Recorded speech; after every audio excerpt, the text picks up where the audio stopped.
It's 6:30, so I think that we're all good to go. I'd like to welcome you to this evening's public meeting held by People Before Profit, a UK campaign group created to build a fight back to defend jobs, services and safety. And this particular meeting is about a new care settlement for our care services. And we know that our care services have been at the forefront of the essential services. And some of the demands of People Before Profit are totally aligned with what we're calling for this evening. So one of the demands is guaranteeing a safe workplace with government and employers. While they're pressing to drive people back to work, the care sector has not stopped work, whether they're in a care home or going into people's houses. And what we know is that we need a national care service that's going to guarantee people's safety. The People Before Profit also want public ownership of services and an end to outsourcing. And what we're calling for this evening, a new settlement for our care service, is a national care service that does exactly that. We know that people that provide care across the sector, as I said, whether it's in their homes, in people's homes or in care houses, are undervalued and badly paid. And we need a new system that puts workers and service users before profit. And we also want everybody to receive a proper sick pay rather than the £95 a week that too many care sector workers actually receive, making it incredibly hard for people providing this care to take time off if they are feeling unwell. We've got a range of speakers that are going to look at things from a variety of different perspectives, and each and every one of them is going to be providing some really good information. From my own perspective, I'm Jo Rust. I'm an elected borough councillor. I'm the Trades Council of Kings Lynn's secretary, as well as being a member of People Before Profit and Norfolk Against Holiday Hunger.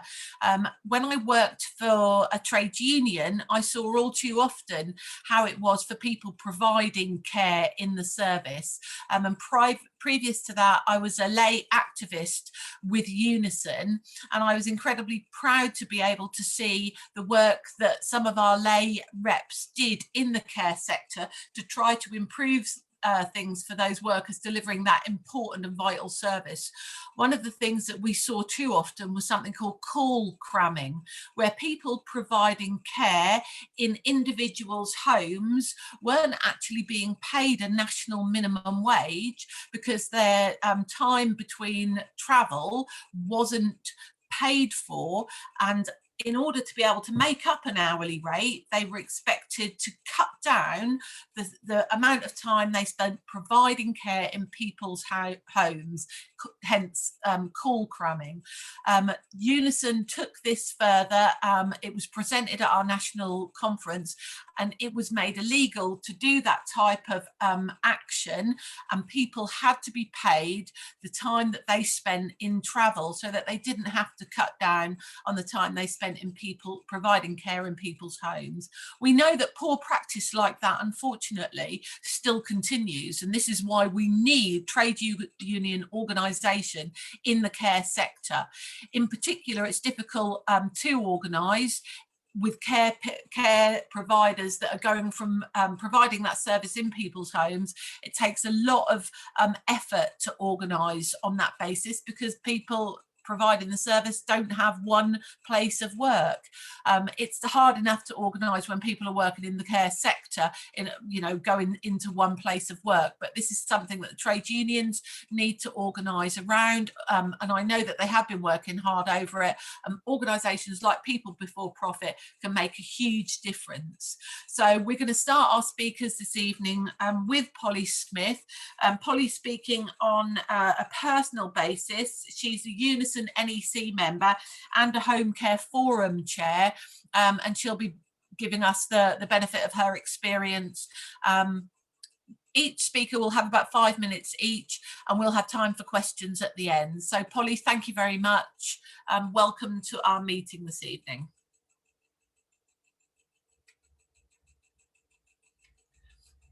Polly's still on mute. Oh, brilliant, thank you.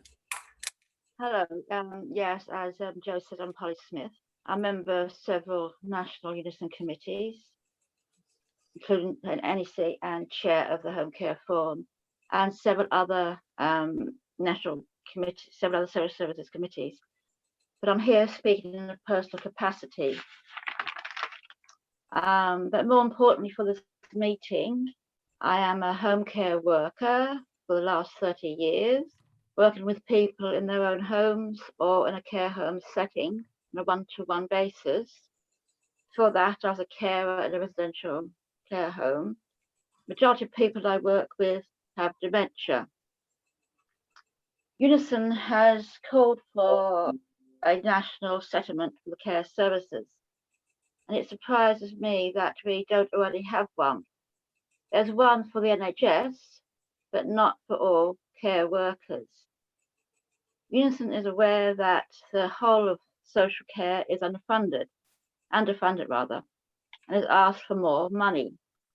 It welcomes the extra money that was given earlier, but it has concerns.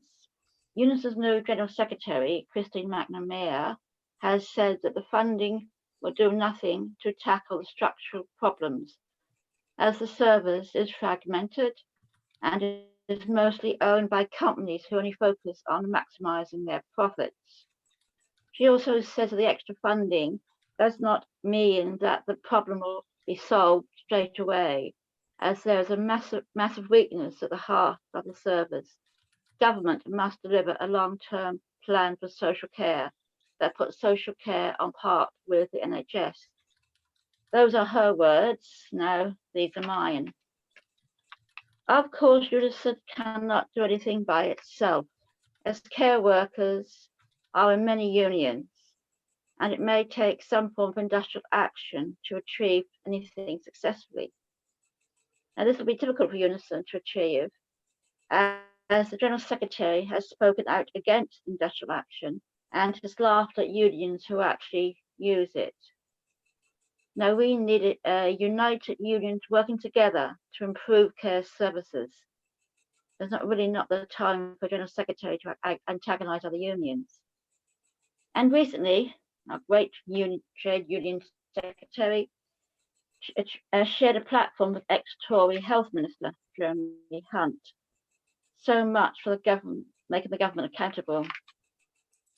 Over 30 years ago, when I began working in social care services, I assumed that there was a national agreement covering pay, and I was surprised when I found out that this wasn't the case. Then I found out that there was no national agreement covering holiday entitlement, sick pay, travel, and training. And this lack of training leads to a different standard. For example, the use of hoists. And of course, private companies who only think about their profit use one worker instead of two, so their pay can be reduced. So a national agreement or settlement has a disastrous effect on the services, both for workers and for service users. Some examples of bad practice includes the long hours, insufficient breaks, and of course 0 hours, which is awful. Private companies need to be brought back in-house. Currently, local authorities are letting private companies get away with murder. And murder is the correct word, as people are dying because of inadequate care. We must make government and local authorities accountable. The care services need improving. We need a fully integrated service and not one that pulls in opposite directions. Thank you. Thank you, Polly. It was surprising, I think, for many of us to hear the new Unison General Secretary, give one of her first very high-profile talks and appear to condemn other trade unions and trade union leaders that threatened industrial action. It is only the threat of withdrawing our action that shows employers that the strength that the workers have. So I must confess to being surprised at that myself. We're fortunate enough to have one of the people that also fought alongside Christina to try to become the next General Secretary of Unison, Paul Holmes. Paul has been at the forefront of many fights to defend rights, terms and conditions for many years. And I have heard him speak myself on several occasions and, always been inspired by the passion behind what he's had to say. His vote at nearly over 45,000 really did show Christina that people within Unison want something more left-wing than what they have previously had. So I'm incredibly pleased that People Before Profit has got Paul Holmes here to talk. He will be speaking in a personal capacity, but he is again on Unison's NEC. So thank you very much, Paul, for giving up your time this evening. Thank you, Chair. My name's Paul Holmes, been a Unison member for 40 years. And I think I want to start off by tell you a little story, really, because I think it really, really impressed me. I read a book about 10 years ago by an American trade union official called Tony Mazzucci. He's dead now, but he was an official in the Oil Workers Union in New York. And I read his biography, and he said, when did you first become a socialist? He says, well, I got called up in 1941 into the American Armed Forces, and I went to fight in the Netherlands. And I was 17 years old, and I didn't have a political thought in my head.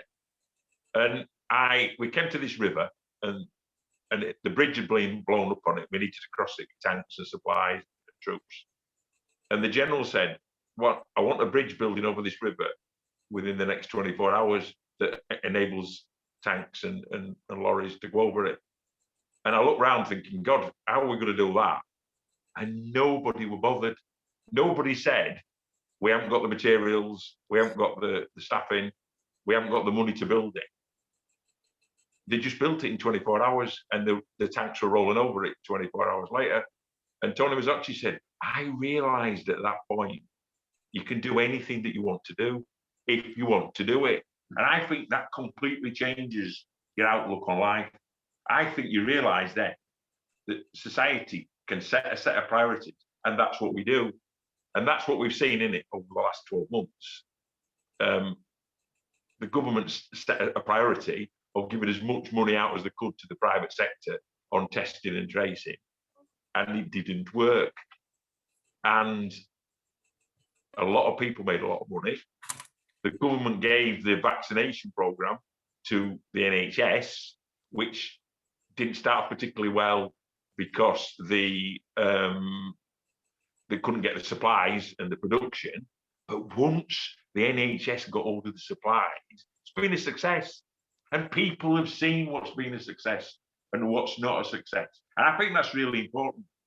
Because, there's this, I think it's a complete and utter myth, this stuff about, we've got an aging population, we can't afford to look after it. If you actually look at the statistics, the number of people not able to work between 1945 and 1951 is no different than it was between 2015, 2021. The only difference is there were a baby boom in 1945 and 1951. And, there was a much bigger proportion of the people not able to work with children.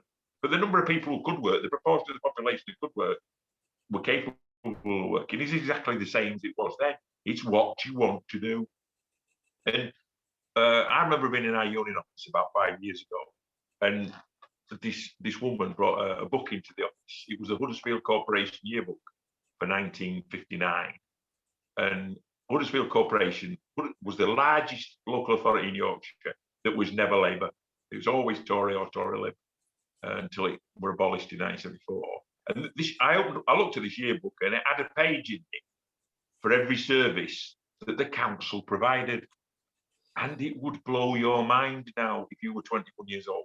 Because not only did it have what you'd expect to have in it, like schools or social care or children's services, but it had in it the police service, the fire service, the hospitals, the ambulance service, the water authority, the sewage authority. And then I looked at Dewsbury Yearbook, which is a neighbouring authority, and Dewsbury Council owned a power station and provided cheap electricity to residential homes, care homes, and the people of Dewsbury. And you can do what you want to do. Do you want to do it? Is the political will. And I remember addressing a group of home care workers in Kirklees 5 or 6 years ago. Would have been 400 or 500 people at this meeting. And the biggest single issue was that the vast majority of them workers were on 10-hour contracts, even though they were working 30, 34 hour a week regular. But what how the council were screwing them was, when they were off sick, they got 10 hours sick pay. When they were off on holiday, they got 10 hours holiday pay. When they retired, they got 10 hours pension. But they were working 34 hours every week. And we addressed the workers and said, look, this is inhuman. Because every single worker who works in the service, the number one priority is that. The number one priority. Right, sorry. So what we got for them workers was, you get time and a half for every hour you work when you've worked more than 25% of your hours. So once they worked 12 and a half hours, they got time and a half. It was 6 months, within 6 months, every worker had a 34-hour contract. And that's how we need to approach it. We need to approach it that things are run by the public sector under democratic control. It was only 3 years ago that for the first time since the Second World War, the majority of local authority spending went to private companies and arm's length companies that weren't local authorities. They're not spending the money on their own staff. And that's what we need to reassert, the link between the authorities being democratically controlled and the workers who work for them authorities being directly employed. Whatever we get the system we've got at the moment, with the national government can limit the funding to the local authorities, will then limit the funding to voluntary sector and private companies, we'll get this race to the bottom. And I think we've got to have established in his head, like we have over vaccinating, that if we want to provide proper care with properly paid workers, we can do it. And we need to elect people who want to do that. And we go back to Tony Masocci's point, is you can do what you want to do. Thank you so much, Paul. That was brilliant. I think that you're absolutely right. We can do anything that we want to do, but we also need to inspire our members, trade union members, to have belief in that themselves. And with that in mind, there are a few links that are going to be shared on the chat page. One that's going to enable people to support the Sage Care strikers who are currently on strike, and there is also a link that will provide more information about that. One of the things that very often stops people from taking the action that they want is finances. As you've correctly pointed out, there's a race to the bottom, and all too often care workers are already at the bottom of that ladder, and for them to have to take the financial hardship to make a political point that they deserve more wages is very often hard for them to do. We're seeing workers having to struggle on 95 quid a week sick pay, but when these people are taking strike action, they're getting nothing. So it's vital that anybody that can support strike action does so, and we're given the opportunity because there's a crowdfunding link that will be shared. Also, the directly employed bit, we're seeing too many councils now saying, oh, well, we don't have the skills to employ them. Well, of course they do. If they employed these people directly before, they can do it again. If we expect private care companies to 2p over staff that were previously publicly employed, we can certainly 2p them back again. And there is just that political will to do it. And for every private company that's taking public money, there's the private CEO at the top that's taking a very nice section of that money.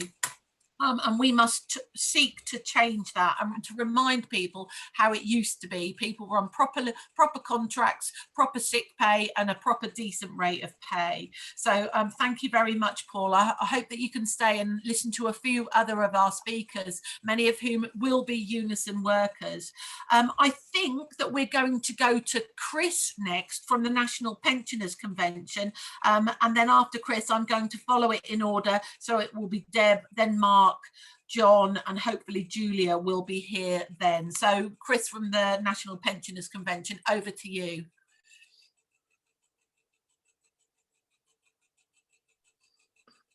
Thank you very much, Joe. Can you hear me? Good evening, all. The report, the NPC report, is called Goodbye Cinderella, a new settlement for care services moving forward from the pandemic. The full report can be ordered if you want it from the national website. If I can quote that, www.npcuk.org, or an e-version can be downloaded from our regional website, which is www.anglianpc.com. I'm the chairman of Anglia Region. The NPC campaigns on the dignity of older people, so they are appropriately cared for in terms of their health, their safety, and their well-being, but especially of those who are less able to care for themselves or to properly conduct their own affairs. We have produced a dignity code of practice that calls on the government, local authorities, and care groups to ensure that all care providers abide by this code, and many have willingly signed up or they already adhere to similar codes in their care setting. And a copy of this can be found in the report. The NPC is run for and by older people, and it consulted within its million-plus membership on what they wanted to see as an all-round ideal care service in response to the already serious failings of the country's broken and chronically underfunded social care system. But that was before the pandemic. Now, with over 120,000 COVID-related deaths, around 26,000 of them in care homes alone, and about half or more than half all people who died had vulnerabilities or disabilities, care reform is urgently needed. Do we see any sign of it? Local authorities since millennium have presided over a care system that increasingly cannot provide assistance for low, medium, and even some high-level individual needs until they're critical, which in terms of preventative health and well-being is just too late for many people. Meanwhile, due to lack of resources and rationing in both health and care systems, care cannot adequately support the NHS, particularly in the transfer of elderly patients to care at home from beds in acute hospitals. They're accused of bed blocking. Of course, it's not their fault during peak periods. Neither can it offer much assistance and respite for the 5.4 million unpaid family carers, informal carers, who by their caring save the country, getting over £100 billion a year, as estimated by the National Audit Office. This is all due to lack of the right investment and lack of the cross-party political will to transform it. In the next 12 years, if the workforce grows to meet the demand in proportion with the over 75-year-olds, that's people like me, it's predicted that an additional 700,000 care workers will be required. The demographic boom is well known. It's not rocket science, so government needs to take action. We have 15 recommendations in our blueprint report, the last of which is there should be an open national debate on the issue. With honesty and goodwill on all sides, a debate on our report could lead to radical long-term restructuring and investment for a joint national health and care service, fully funded by the taxpayer and free at the point of need. We have sent our report and recommendations to government and all MPs, asking for their participation in such a national debate, but very little response. So that is why I think it's important that we in People Before Profit should launch such a debate and continue it nationally from now on this year, not just to wait lamely for a government paper to come along, as they say it will, putting forward their profit or market-led principles in this setting. 1 minute, Chris. Thank you. Government need to hear the clamour of the people for the sake of their elderly and vulnerable and society on this issue. They need to hear it loud and clear. We believe a new system should not have any hint of austerity or rationing of services, such as currently the case, because it's envisioned under people first criteria. The new system needs a vision to be set up and run as a public service, much like the NHS was in 1945. With valued, trained, registered and professionally supported staff under the auspices of local government and healthcare authorities. Training is paramount to establish high quality care. Government investment would be essential to enhance local authority provision in homes and training schools, recruit experienced staff, regulate and maintain good standards in all their integrated interests if this expansion of social care for all who need it is to succeed. Finally, in wartime or just after, we had compulsory national service that was considered necessary and affordable. A national care service going forward from the pandemic, which we now know could recur in a different form at any time, would be costly, yes, but good value for morale, employment, and improved health of the nation, championing the vulnerable and the elderly to meet their various health and care needs.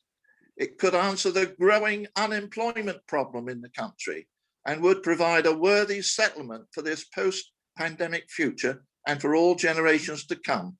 We need to make Britain great again. This would be a very good way of doing it.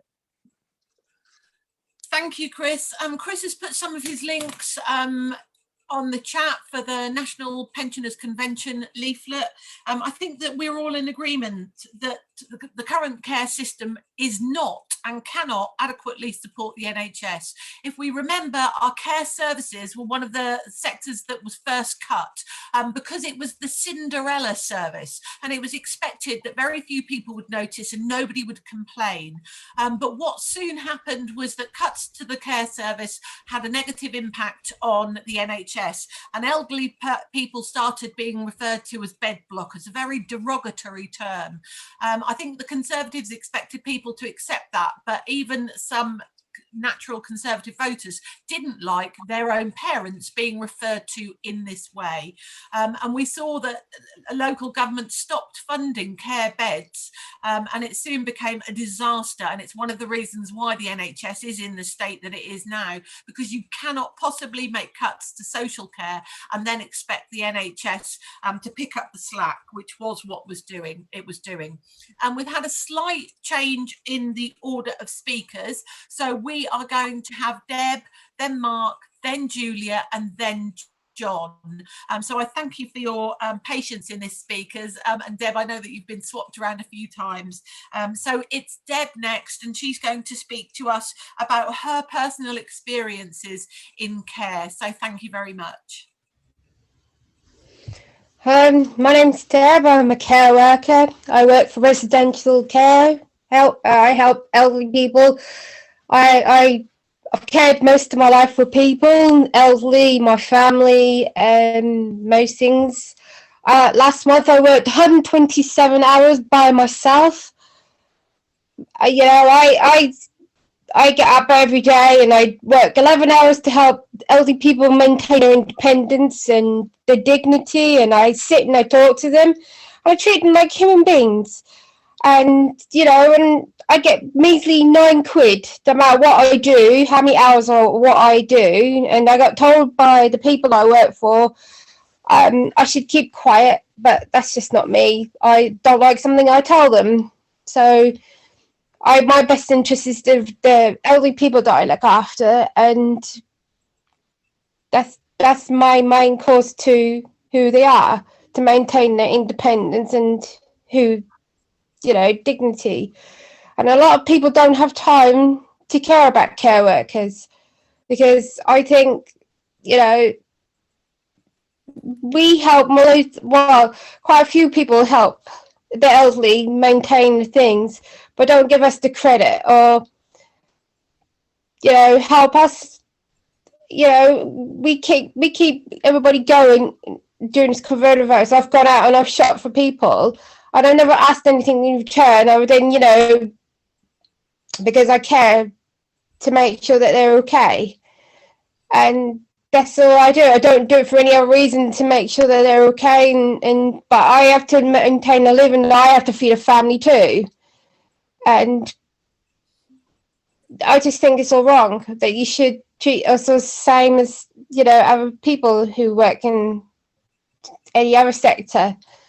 But then that's just me. I just care about the elderly, because I still think they're still a person with feelings, and they shouldn't be disregarded all because half of them have got dementia or Alzheimer's, or, they're still a person. They still need time and care and love, and that's what I do. And I think a lot of people don't give us credit. That's all I have to say about it.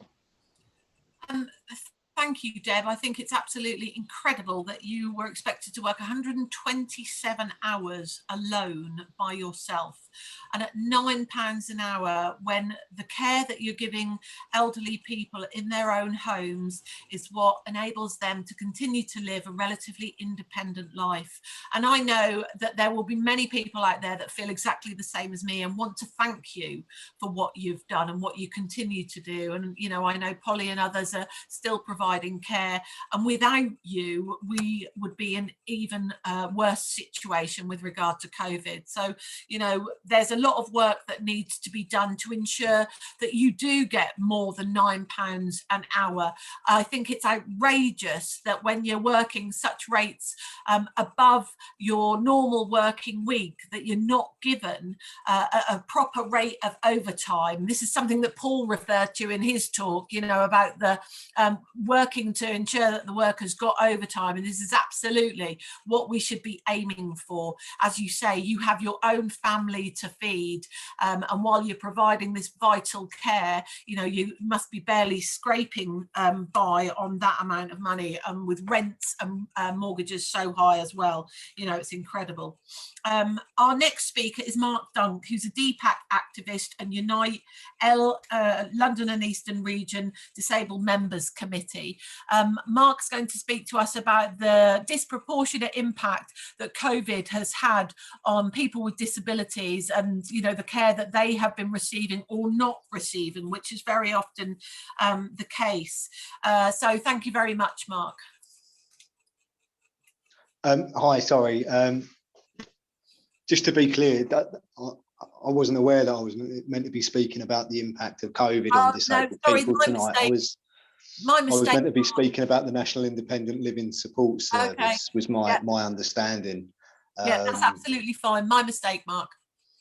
So it's great to join you tonight. I'm speaking in a personal capacity but I do sit on the London and Eastern Region of Unite's Disabled Members Committee.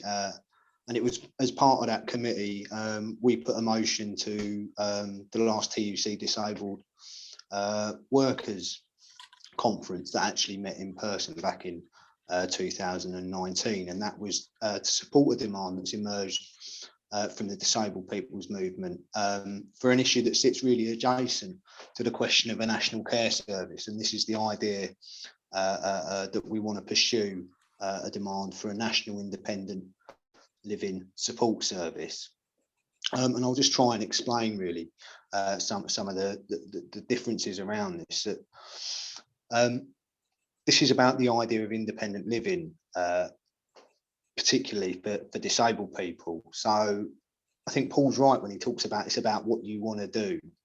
And I think it's right that we want to fight for a care service. Everyone should have that basic provision to support people's health and people's essential needs. But the idea of independent living is also to have support services in place so that people can live fulfilling lives, participating in their communities. So the idea of providing personal assistance, a job that I used to do myself, so that people can go and socialise in the way that they want to, but also it would encompass questions of providing adaptations for homes and stuff, things that currently fall under various council programmes and have ended up in this postcode lottery, as we've seen cuts across the different services.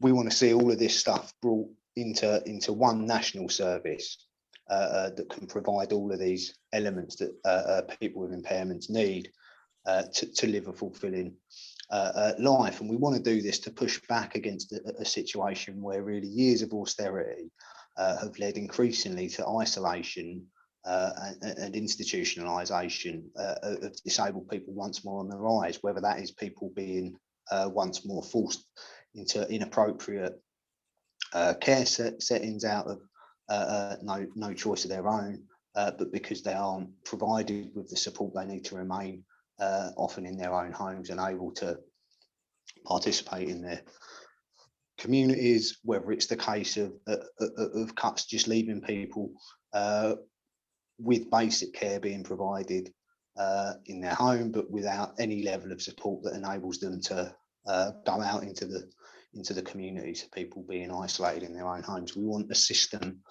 in place where people have a right to engage in their communities, and this is encompassed in the core demands that's come out of the campaign, and which I think is now backed through this motion by the TUC Disabled Workers Conference, and I think went to the TUC and was back there.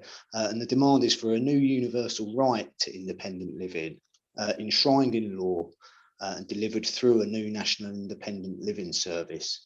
And we want that to be co-created between government and disabled people.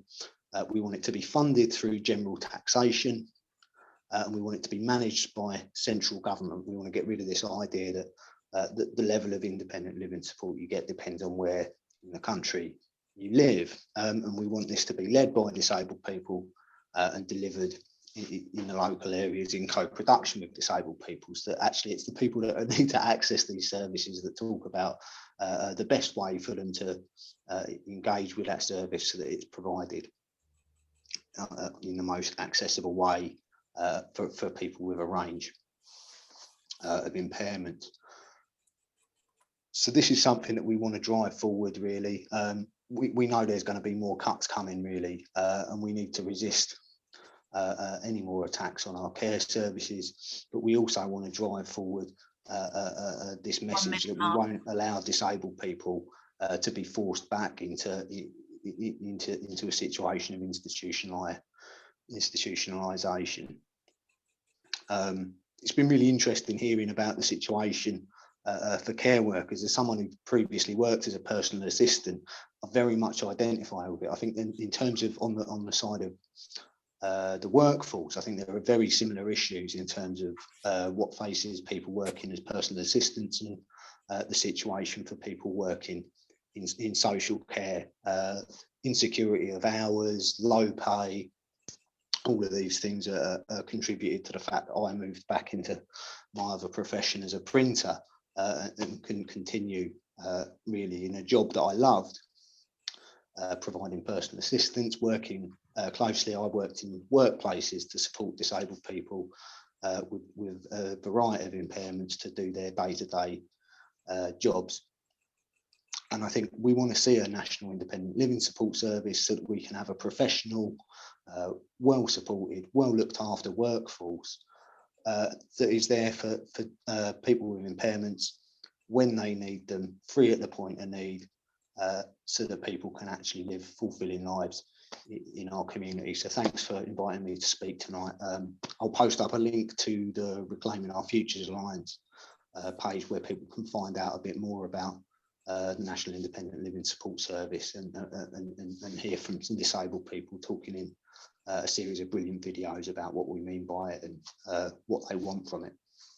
Brilliant. Thank you so much, Mark. There is a link on the website, Disabled People Against the Cuts website. So there's some information there, and thanks for agreeing to share some further information. It's vital that we do take a moment to educate and inform ourselves about the situation as it is for disabled people. We know now that more than half the deaths of COVID have been through because disabled people have died. Disabled people have been bearing the brunt of austerity for over a decade now. And there comes a time when we all have to stand up and say enough is enough. Why are some people's lives valued as being less than others? And this should not be the situation.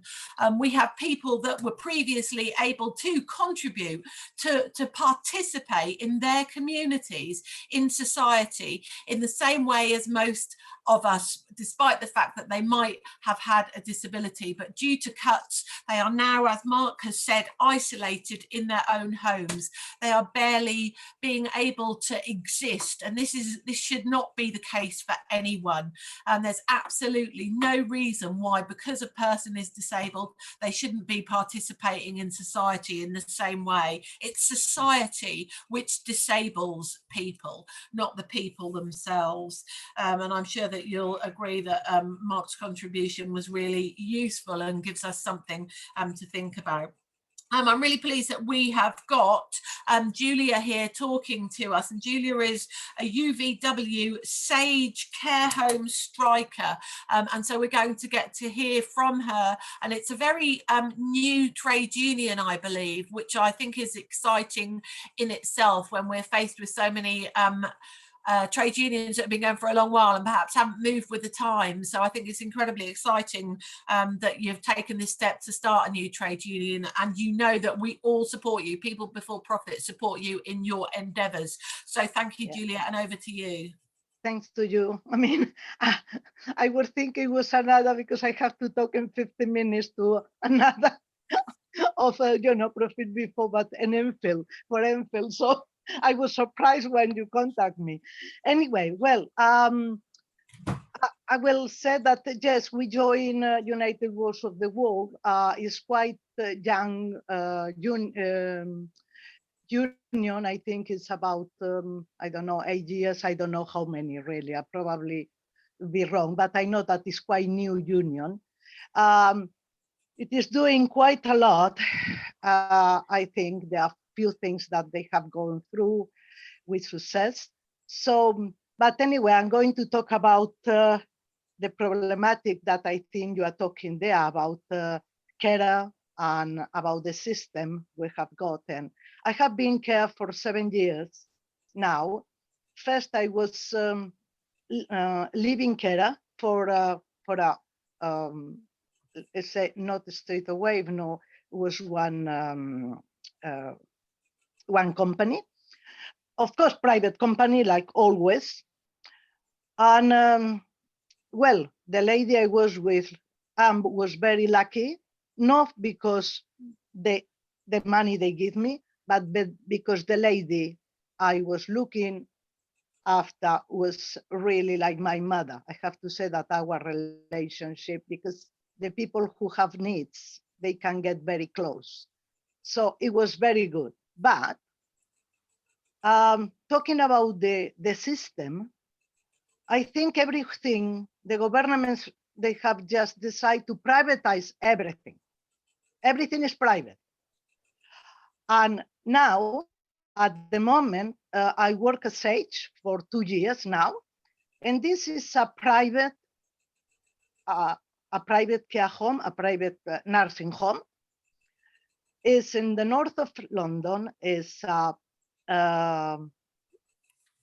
Jewish Orthodox nursing home, quite strict in many things.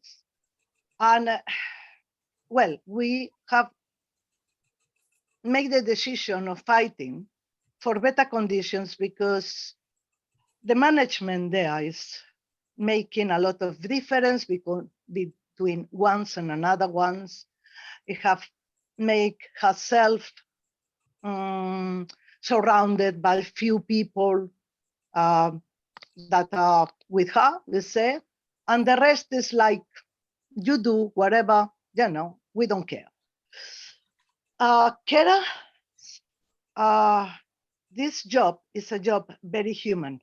Like someone said before, it's a job that you have to really care for the people, smile at them, take care of them. You have to feed them. You have to cuddle them when they start crying. There are people with dementia, there are people with many things. And really the authorities, the governments, they don't care. It's like they are there to die. For this, they don't value the work that the carers are doing, we are doing. We are doing a very important work. One of the, probably the most human work. I mean, just with nurses, with doctors, but carers are the ones who spend most time with these people there, all the time. We are not value.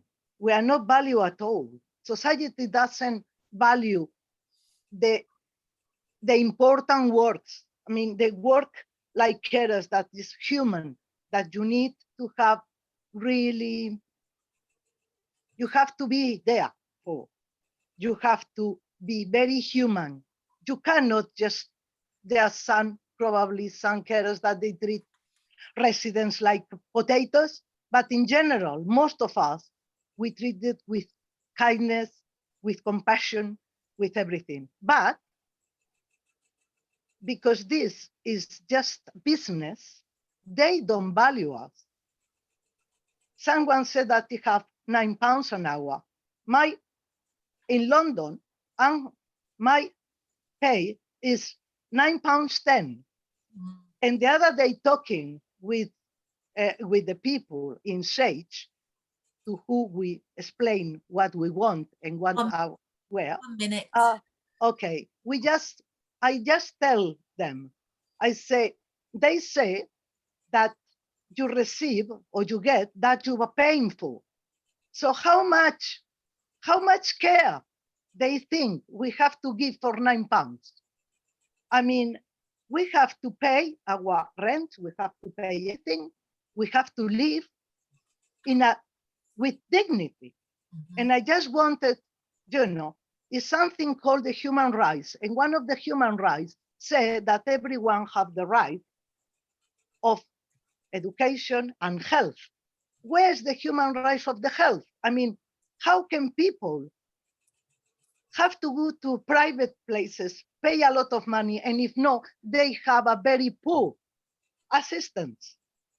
This is not right. And I think we are fighting for better conditions for us, but I think the government should do something to make that work much more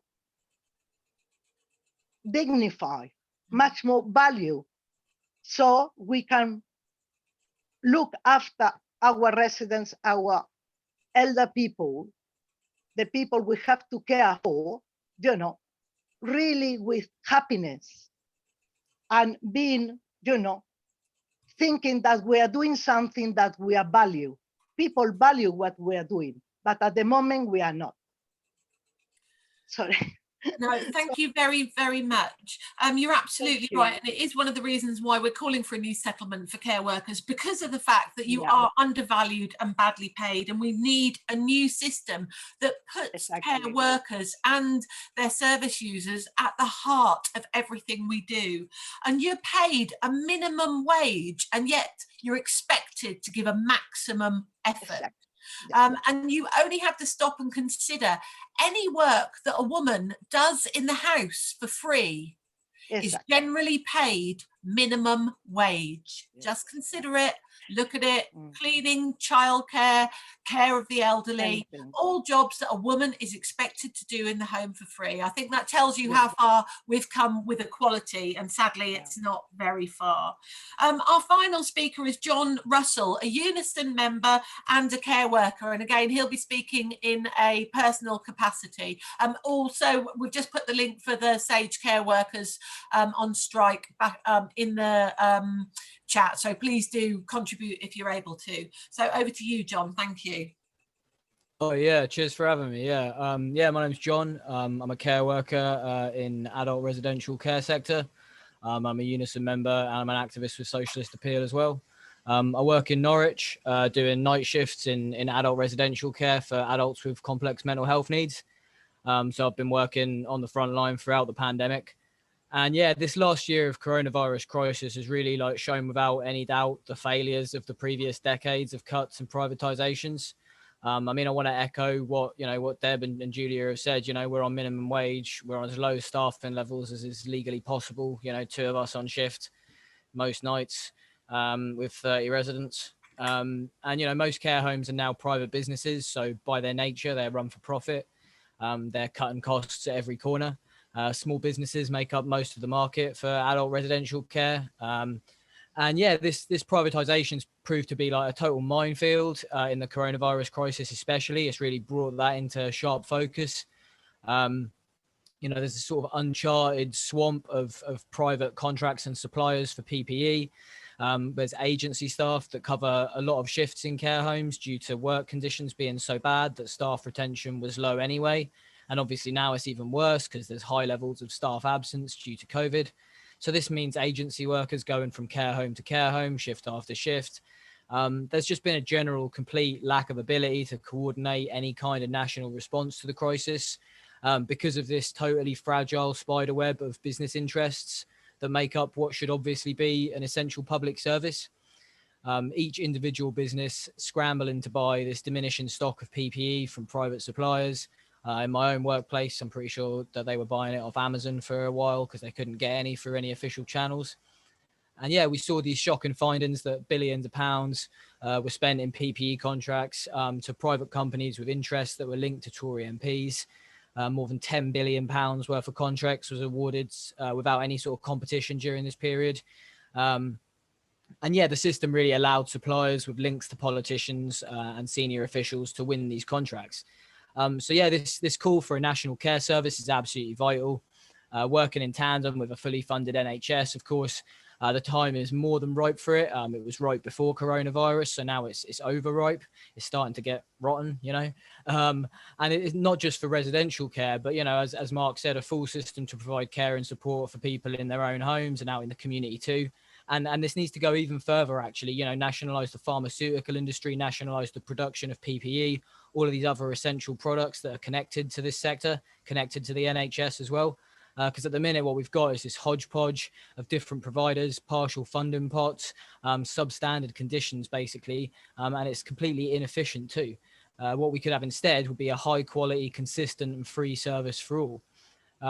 And yeah, this service has to really be fully funded by the seizure of these assets of these massive shell companies that have supposedly been tasked with producing PPE, the expropriation of the billionaire profit-making private care trusts who are turning over literally billions of pounds every year. And, this complete overhaul of the economy, basically planned on the basis of the workers' needs, workers' democracy, as Paul spoke about. And yeah, the pressure for these kind of demands ultimately has to come from the trade union leadership. The government aren't going to be doing this out of any kind of kindness of their hearts. They don't have that kindness in their hearts. That's not how it works. And, as has been said, withdrawing our labour is our only real power in capitalism, so that's why we need a radical trade union leadership that will put forward this kind of perspective and this kind of position. And that will build the confidence of the membership, and that will build the confidence of the wider working class as well. So, that's the reason I backed Paul Holmes in the General Secretary campaign and now for the Union NEC, because, this is the kind of approach to inspire the members, unionise the ununionised workers, reach those hard to reach low paid workers with bold radical demands and a clear and concrete plan of how to change this, how to get there. Yeah, I want to echo what Polly was saying about the comments made by the new General Secretary. You know, this shouldn't be the voice of our union in the mass media. This isn't how to inspire the low-paid workers. Many low-paid workers are very radical with lots of appetite for change. And the fight for a radical union leadership is essential for the kind of pressure we need.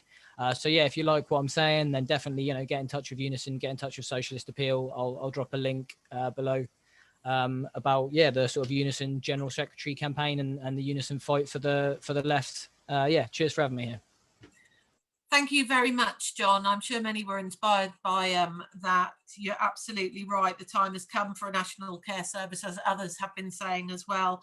And it's incredible to think that agency workers are moving from one care home to another without adequate PPE, and then people are acting surprised, or they were initially, about the deaths in care homes. You know, it should have been the first thing that was done, that they had proper and safe PPE. And it's incredible to think that some PPE isn't safe, but that was what people were being forced to use, PPE that didn't do the job that it was meant to. I would like to ask you to put your details in the chat if you'd like to be kept in touch about People Before Profit. So John's already invited you to get in touch if you've got any interest in the things that he has said, but we would also like to keep you posted as to what People Before Profit are doing and give you that opportunity to get more involved, because it's vital that once we've gone away from meetings like this, we actually put some of the things that we've been inspired by hearing into action. We're going to take some questions now, but Julia's had to leave to go to another meeting. I imagine she's very much in demand. So if you've got questions that you wanted to ask Julia, we will have to put them to her via email. So just to reassure you that this part of the meeting isn't going to be recorded, so you're able to speak, you know, with confidence, and you can perhaps say more than you would have done because, you know, the recording